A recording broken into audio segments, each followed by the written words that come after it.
Por que o Brasil não ganhou da Venezuela? Será que foi salto alto? Será que foi falta de respeito ao adversário? Será que houve muita empolgação com as duas primeiras vitórias com Fernando Diniz e o dinizismo não funciona na seleção? Será que o Neymar pipocou? Jogaram pipoca nele ontem. Que noite, hein?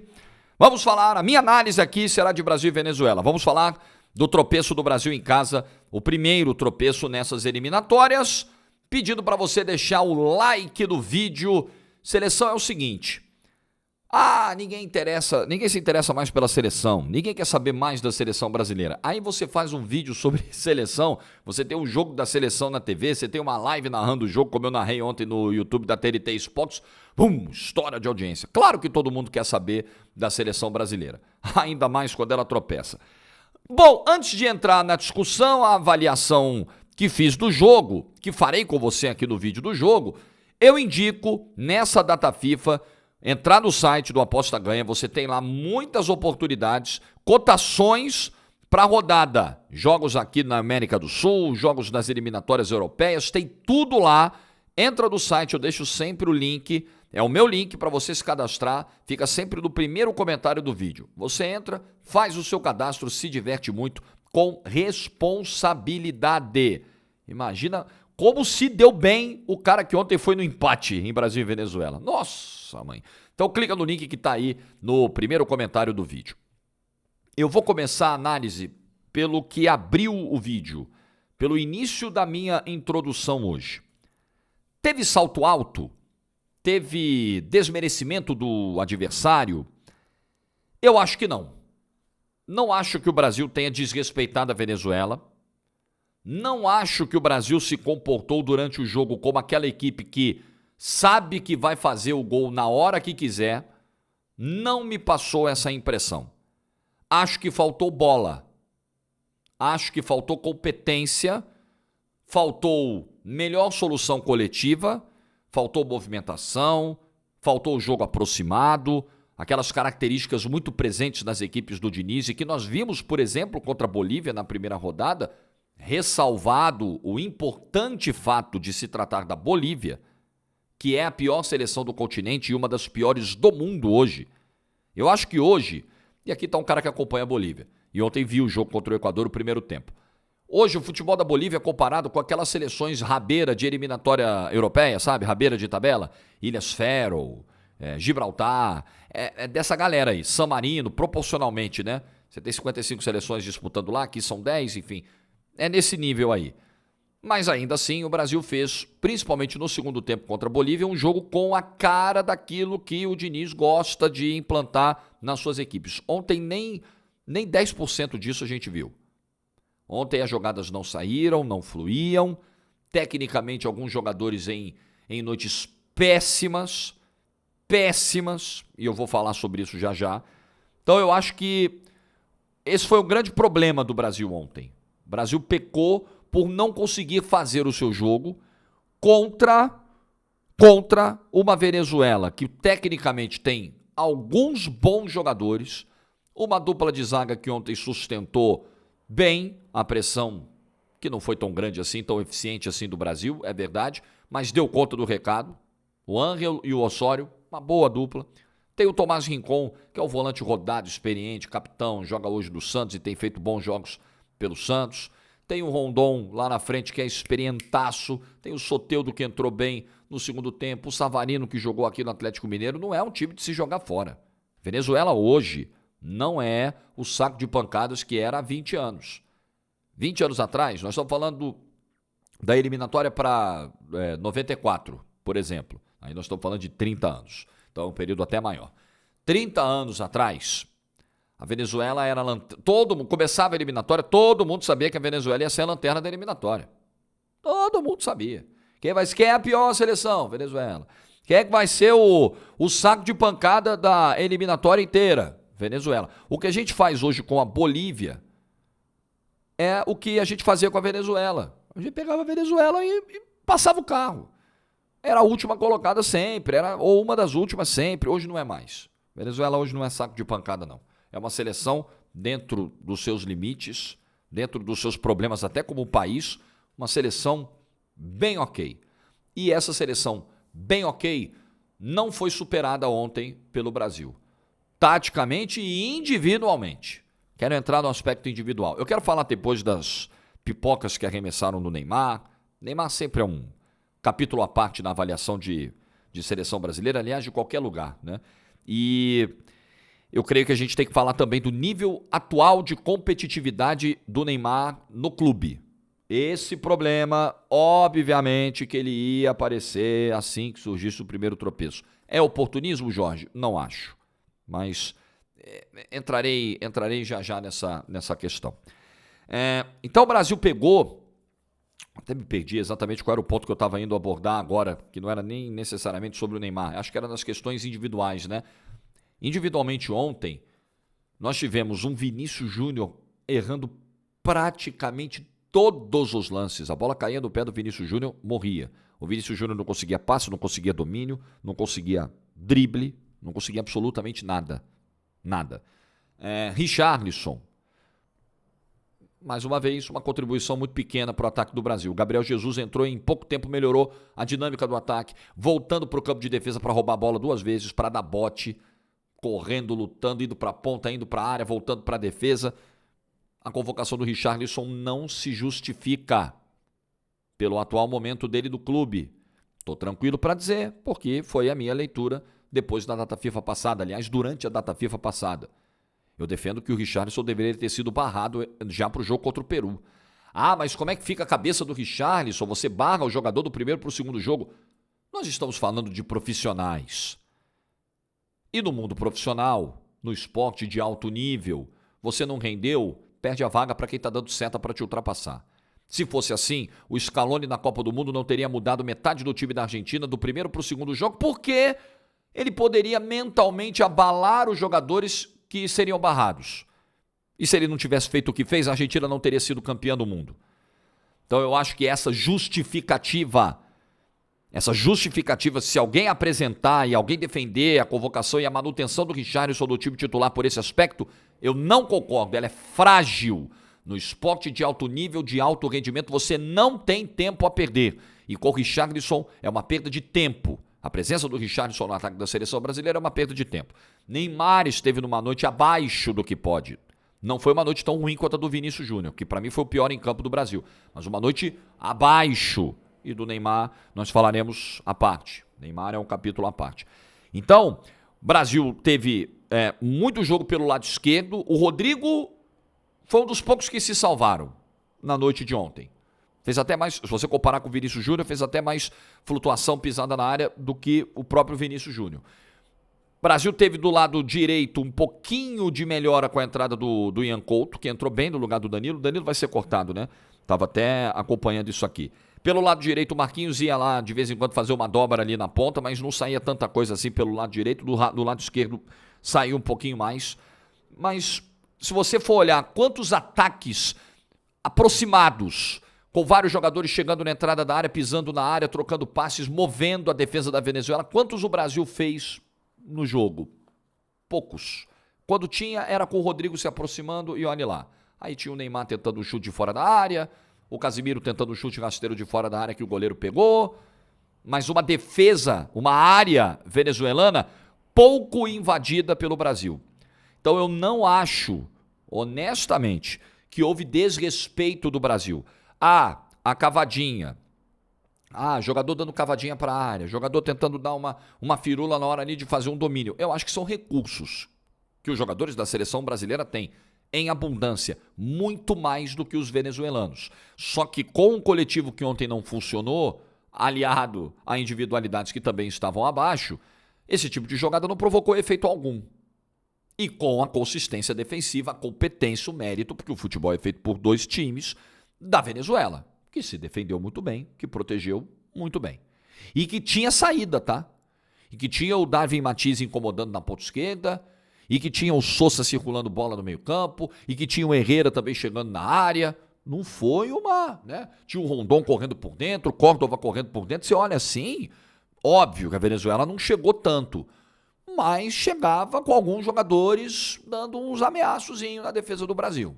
Chegava. Não foi uma Venezuela que botou uma linha de 5, uma linha de 4 e ficou lá o tempo todo, vem Brasil, e eu tô aqui me defendendo. Bate que eu aguento. Não foi. Não foi. A Venezuela não foi isso.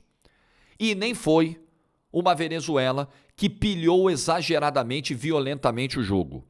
Outra coisa que me espantou no Brasil, essa mais do que as noites ruins, porque noite ruim, o Vinícius Júnior está no processo de volta de contusão, né? Noite ruim, um jogador pode viver, tem uma jornada ruim, um dia que as coisas não dão certo, tecnicamente o cara não está bem, faz parte. Isso não é o padrão do Vinícius, por exemplo. Agora, mentalmente tão frágil como o Brasil se comportou ontem me assustou. A Venezuela fez o jogo dela. De vez em quando ia lá, falava uma gracinha pro Neymar, alguém ia lá, dava uma faltinha, derrubava o Neymar quando ele puxava um contra-ataque. Coisas do jogo, ninguém entrou para quebrar o Neymar, ninguém deu no meio do Neymar, ninguém foi desleal, violentíssimo com o Neymar. Tudo ali que acontece sempre. E o Neymar altamente pilhado e pilhando os demais. E aí o Casimiro entrando na pilha, e aí o Bruno Guimarães entrando na pilha, e o time nervoso, e o time batendo boca, e o Richarlison nervoso, e o time batendo boca com os venezuelanos, e o tempo passando. E para os venezuelanos, maravilhoso. Tem gente levantando a possibilidade do Neymar ter tentado forçar o segundo cartão amarelo, porque na eliminatória são 2 os cartões que suspendem, ele já tem 1, para ficar fora do jogo contra o Uruguai. Ah, porque o filho nasceu recentemente, ele quer ver o filho. Ah, porque ele quer limpar logo para não ficar fora do jogo contra a Argentina na próxima data FIFA. Bom, eu não estou na cabeça do Neymar, eu não posso dizer isso, eu não posso fazer essa afirmação. Mas que o Neymar teve muitos motivos para tomar um cartão amarelo, teve. Porque as reclamações foram exageradas. Repito, a Venezuela não fez um jogo violento, não passou da linha da bola em provocação e entrada para justificar aquele destempero do Neymar e do time brasileiro quase que como um todo. E aí eu fiquei me perguntando, e até durante a narração do jogo lá no YouTube da TNT Sports eu perguntei, se um jogo em casa contra a Venezuela na terceira rodada desestabiliza os jogadores da seleção brasileira emocionalmente a esse ponto, imagina um jogo contra o Uruguai do Centenário. Imagina um jogo contra a Argentina dentro do Maracanã. Como vai estar a cabeça desse time? Então ontem o Brasil, ele foi mal. Individualmente, taticamente, mentalmente. É muito preocupante. Num jogo contra a Venezuela, numa terceira rodada de eliminatória para a Copa do Mundo. Uma péssima noite do Brasil. Uma péssima noite, preocupante. Porque você pega ali a primeira data FIFA, caramba, o Brasil fez um ótimo jogo contra a fragilíssima Bolívia, sofreu contra o Peru fora de casa, normal, não é fácil jogar mesmo em Lima, ganhou o jogo na bola parada no finalzinho, ganhou jogando bem, ganhou jogando mal, beleza, respirou, vai chegar mais tranquilo contra a Venezuela e não foi nada disso. Agora, tem uma coisa pra gente falar também aqui sobre a arbitragem, né? Não acho que a arbitragem tenha ido mal, ele tinha um estilo lá, o peruano, de deixar o jogo correr e muitas vezes alguns contatos não eram marcados, mas é efeito colateral. Não encontramos ainda um equilíbrio nesse aspecto na arbitragem, né? Ou você tem árbitros que marcam tudo e acabam marcando o que não é, ou árbitros que deixam de marcar algumas coisas com o objetivo de dar mais dinâmica ao jogo e você ignora faltas às vezes muito claras. Teve falta clara do Neymar não marcada, teve falta clara do Rodrigo não marcada, mas o pior de tudo foi o que aconteceu nos acréscimos. A cera compensa. Estou cada vez mais convencido de que paralisação de cronômetro é a única solução para isso. O juiz deu 6 de acréscimo, estava 1-1 o jogo. 6 minutos de acréscimo. Aí começou a cera da Venezuela ali por volta dos 47,5, 48. Ele deu mais 3. Depois ele deu mais 1, total de 10. Deveria encerrar no jogo com pelo menos 55 minutos. Encerrou aos 54,5. Compensou. Dos 47,5 em diante não teve jogo, porque a Venezuela não deixou. Jogador caindo, simulando cãibra, goleiro jogando a bola para a lateral, jogador caindo de novo, discussão. Não teve jogo. Não teve jogo. A Venezuela empatou aos 40, amarrou até o final, não deixou o jogo acontecer mais. O Brasil foi incapaz de fazer o jogo acontecer e saiu com um empate com gosto de derrota. Porque cera compensa. A arbitragem no mundo é conivente com cera. Não encontrou ainda mecanismos para lidar com isso. E enquanto a gente não tiver cronômetro, vai ser isso aí. Quero fechar o vídeo e falar da história do Neymar. Quando o Neymar sai pro túnel, pro vestiário, tem um torcedor que atira pipocas no Neymar, um saco de pipocas em cima do Neymar. E aí o Neymar ficou irritadíssimo com isso e disse as seguintes frases. Abre aspas, não venho aqui de férias. Se ele reclama tanto, deveria ter treinado melhor e estar dentro de campo. Não eu. Fecha aspas. Bom, vamos lá. Essa coisa de se comparar com o torcedor, eu acho que é uma frase que não tem muito sentido pra mim. Ah, ele tinha que estar dentro de campo, não eu. Se for pra reclamar, vem aqui e faz melhor. Cara, torcedor torce, reclama, jogador joga e faz gol, joga bem ou joga mal. Então, protestar, essa coisa do... pra protestar tem que vir aqui fazer melhor. Esse argumento não existe. Agora, jogar pipoca é uma grosseria, é uma falta de educação, eu considero como uma agressão. Vai provocar hematomas, ferimentos do Neymar? Não, claro que não vai. Mas é um gesto simbolicamente agressivo. E acho que injusto. Nesse ponto eu acho injusto. Você pode dizer que o Neymar jogou mal, eu acho que jogou. Você pode dizer que a seleção brasileira esteve abaixo, eu acho que esteve.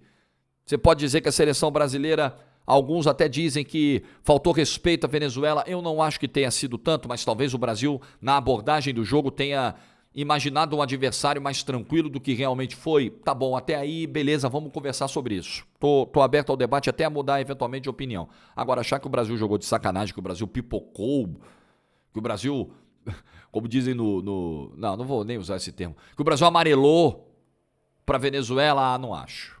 Honestamente, aí a gente vai deixar tudo muito raso. A análise de futebol, ela pode ser um pouquinho mais profunda do que isso. Do que ganhou, foi muito bem, perdeu, pipocou, amarelou, se borrou. Às vezes sim. Às vezes tem time que se borra mesmo. Ontem não foi o caso, gente. O Brasil não se borrou. O Brasil não pipocou diante da Venezuela. O Brasil não conseguiu ganhar. O Brasil não teve ferramentas técnicas e coletivas para ganhar de um adversário que fez o jogo dele bonitinho ali. A Venezuela não deu, e aí isso que me pega na irritação dos jogadores do Brasil em campo. A Venezuela não deu pontapé, não deu carrinho, não ficou quebrando ninguém. Cara, não fez esse jogo. A Venezuela fez o joguinho dela. Bonitinho. Quem não fez o jogo dele foi o Brasil. Então eu acho que chamar o Neymar de pipoqueiro nessa hora, é porque tem um acúmulo aí das Copas do Mundo e tal. Porra, mas era o contexto para ontem? Não, eu não acho. Honestamente, eu não acho. Agora, para fechar o vídeo, o nível de competitividade do Neymar na Liga Saudita é uma preocupação apontada por todos. Ninguém depois vai dizer, que tem torcedor que adora dizer que a culpa é sempre da imprensa, que a imprensa ignorou isso, negligenciou aquilo. Ninguém vai poder dizer que esse assunto não foi debatido. E também não vão poder acusar de oportunismo os que debaterem isso, porque é óbvio que isso é preocupante. É óbvio que isso é relevante para um ambiente de seleção. Seleção jogam os melhores tecnicamente e os melhores naquele momento. Por exemplo, o momento do Richarlison não justifica a convocação dele para a seleção brasileira, nem a titularidade dele. É uma decisão absurda do Fernando Diniz. Absurda. Tô de boa, porque não foi porque empatou com a Venezuela que disse isso. Absurda. A convocação do Neymar, nós dissemos aqui, ela vai acontecer independentemente da fase que ele estiver vivendo na Arábia Saudita. Porque é o Neymar, porque é a maior figura da seleção, porque o Diniz não vai deixar de convocar o Neymar. Mas é preocupante o nível de movimentação, de intensidade, de produção do Neymar ontem. Esses níveis estiveram abaixo do que o Neymar tem como referencial estipulado, estabelecido por ele mesmo, colocado por ele mesmo. Abaixo do que se espera para uma seleção brasileira, para uma eliminatória, como contra uma sólida, tranquilinha, bonitinha seleção venezuelana. Não era a Argentina, não era o Uruguai, não era a Colômbia fora, que o Brasil vai pegar no mês que vem, em novembro, era a Venezuela. E eu não sei até que ponto, eu acho que é cedo, porque tem pouco tempo de Neymar na Arábia Saudita, o Neymar ficou vários meses fora nesse ano por lesão. Ter essa avaliação agora de forma taxativa, tá vendo, foi para a Arábia Saudita, por isso que jogou mal ontem, já está influenciando. Eu não sei se dá para cravar isso, mas eu começo a ficar preocupado de verdade com essa questão, porque a minha preocupação era só na teoria. Caramba, hein, eu acho que pode acontecer. Agora eu tenho um jogo contra a Venezuela e uma atuação contra o Peru que também não foi lá essas coisas, mas que já me dão uma... será? Está acontecendo? Precisamos ver contra o Uruguai, contra um sarrafo muito mais alto, contra um nível, outro jogo. O Uruguai é outra parada, outra prateleira. E o desempenho do Neymar ele precisa ser olhado com lupa no jogo da próxima terça-feira, porque essa questão já pode estar influenciando no ambiente da seleção. É a pressão toda em cima do Neymar, e o saco de pipoca ontem mostrou isso. É o aspecto físico, é o histórico de lesões e agora o fator Arábia Saudita. É muito pesado, viu? É muito pesado. E o Neymar vai ter que lidar com isso. E o Fernando Diniz também vai ter que lidar com isso. Vídeo feito, sinalzinho amarelo para a seleção brasileira. Pressão para terça-feira num jogo complicadíssimo lá em Montevidéu. E o que você pensa da atuação da seleção brasileira? Foi salto alto, faltou só bola. E o Neymar, hein? E o Richarlison, hein? E o Vini ontem, hein? Deixa a sua opinião aí nos comentários que a gente vai trocando ideia. E o like do vídeo, se você ficou até o fim. É sempre muito importante o like aí. Boa sexta para todo mundo. Juízo e tchau.